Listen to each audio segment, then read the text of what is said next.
What is going on today, guys? Tomcat here, and today we are back in Forza Horizon 2, and today we're going to be going over another one of the cars in the new Fast and Furious car pack, and in this episode it's going to be the 1963 Corvette Grand Sport C2 Fast and Furious Edition. This thing is, first of all, it's awesome looking, right? It's super aggressive. The hood looks just insane, and so does the car, like, in pretty much all in total. Like, the wide fenders look really good.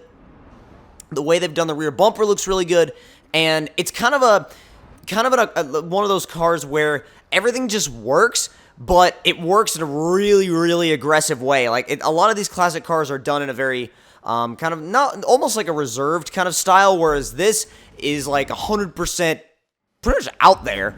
Now, I'm gonna drive it around stock for a little while, and then we're gonna take it back into the garage, and we're gonna do a little bit of a build. I'm pretty sure we're going to fully upgrade it. I'm not quite sure what we're going to do just yet.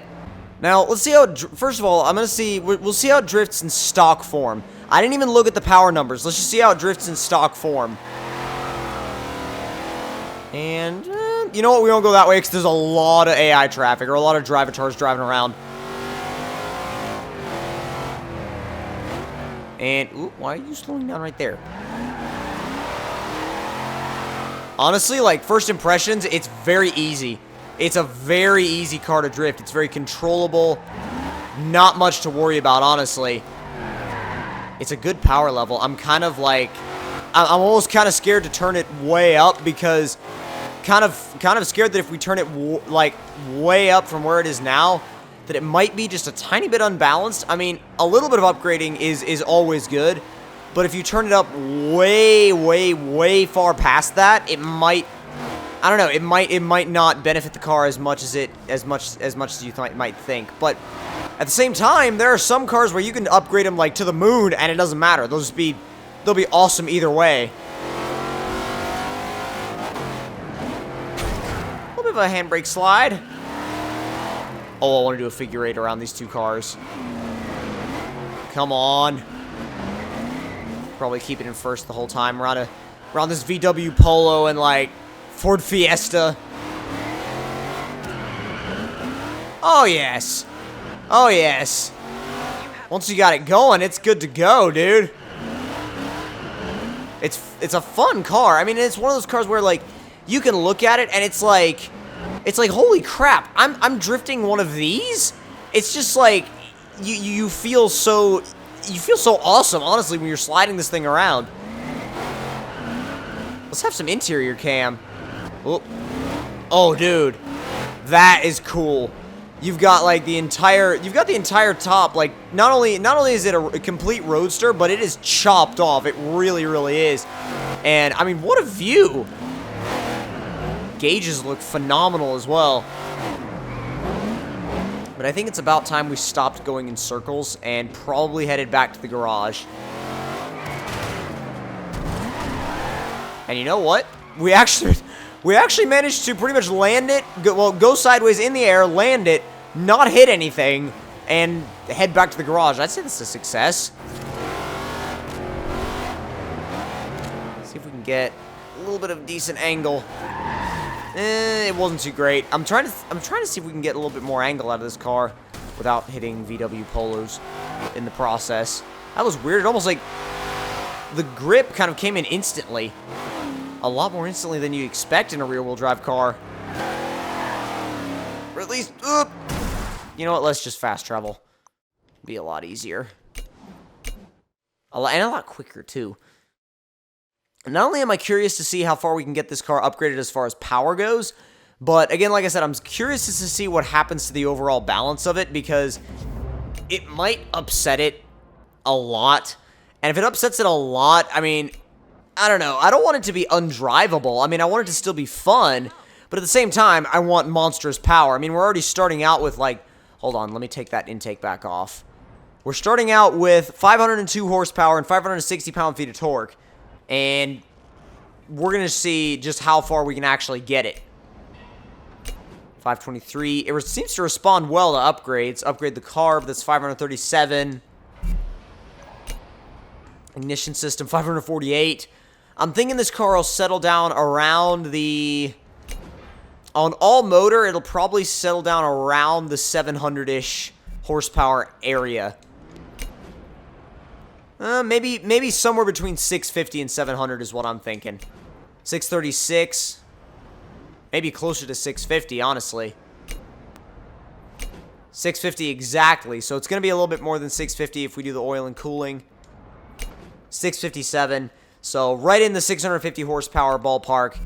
Go ahead and do a lightweight flywheel.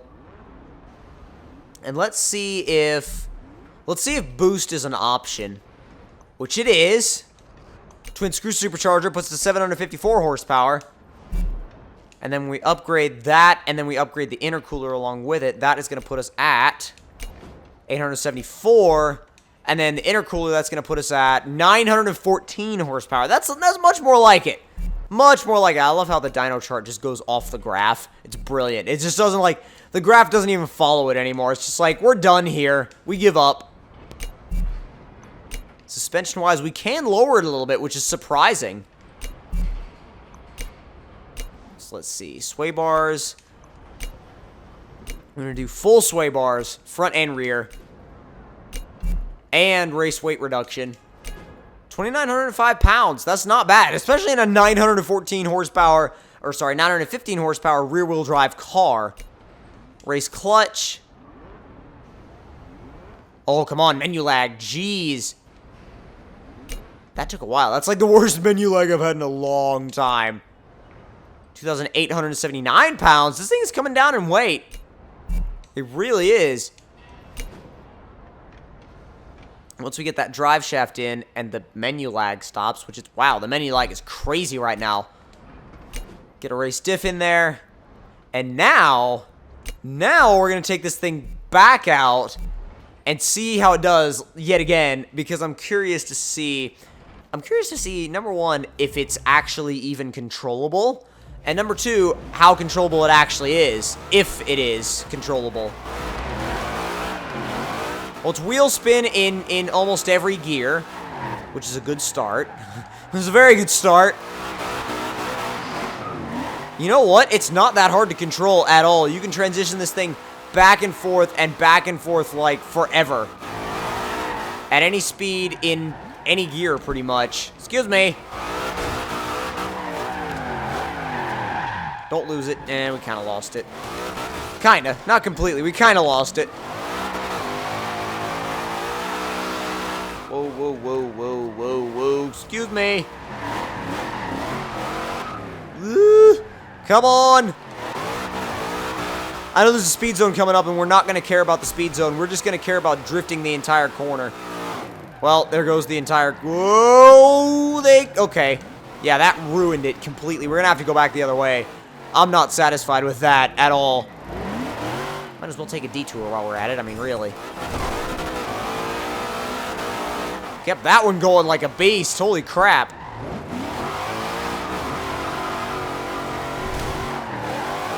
And it's not all that hard to recover either, like from big angle. I mean, this thing, well, I say big angle. Semi-big angle. I mean, not like huge angle. This thing actually doesn't really like to go 90, but if you get it right, it does, but it's a little bit tricky to hold it there. And sideways. It's got all the wheel spin you would ever need in a drift car. It really does. And the thing is, it looks so epic doing it that, I mean, there are very few cars that look this good going sideways. And it's kind of got that, like, epicness factor to it almost. Wow, okay, excuse me. Mopeds. Let's go to the docks. It'll be a lot more open at the docks, I think. Less mopeds to hit. That's always a good thing.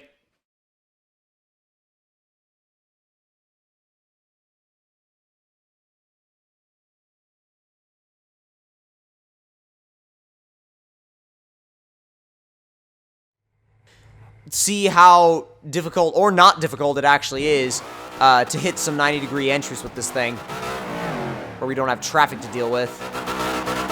It's got good grip. It really does have good grip, considering the fact that it's got so much power. Jump drift. Not too bad. Not bad at all. Oh, yes. And the power delivery is instant with that supercharger. Absolutely instant. No waiting whatsoever. Oh, this will be a fun transition. There you go. Sweet. I love this car. Oh man, you guys need one of these. If you guys want a really fun, really effective, and really sweet looking drift car in Horizon 2, you gotta build one of these. You absolutely have to. It is so much fun. Such a fun car. And it's precise, too. A lot of these older cars aren't quite as precise as far as drifting goes. This one doesn't do all too bad. Actually, I completely forgot that wasn't open. That's kind of embarrassing. But it's okay. We can just head right back up. We can just head right back up into the shipping crates. It doesn't even matter. And when you get it wrong, it does spin, but you just have to get used to it.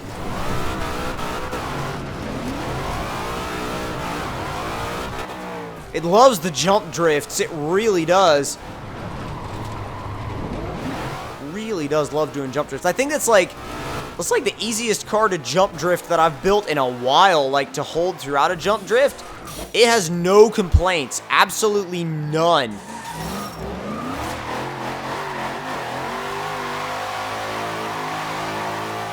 Itty bitty jump drift. More like gap drift, but still. Oh, this will be interesting.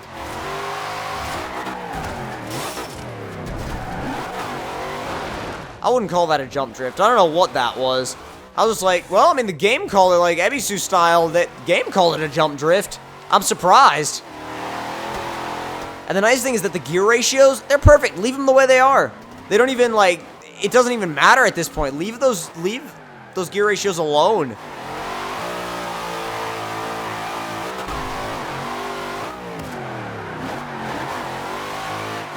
Oh dear.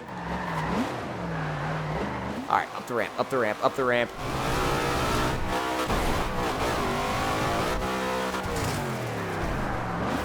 You can get behind. Oh, nope. Maybe not.